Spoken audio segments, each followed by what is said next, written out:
மின்சாரம் திருடிய நபர்கள் தொடர்பாக காவல்துறையிடம் புகார் அளித்ததால் தாக்குதல் நடத்திய திமுக பிரமுகர் உள்ளிட்டோரை கைது செய்ய வலியுறுத்தி பாதிக்கப்பட்டோர் மாவட்ட ஆட்சியரிடம் புகார் மனு அளித்தனர்.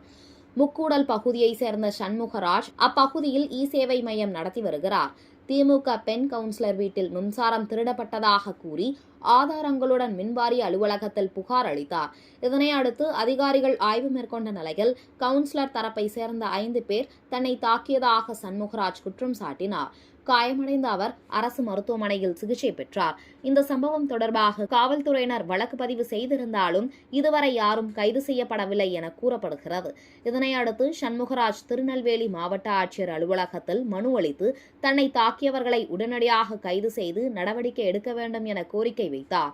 ஆளும் கட்சி உறுப்பினர் வீட்டில் மின்சாரம் முறைகேடாக பயன்படுத்தப்பட்டதை வெளிப்படுத்தியதற்காக தாக்குதல் நடந்ததாக கூறப்படும் இந்த சம்பவம் பரபரப்பை ஏற்படுத்தியுள்ளது.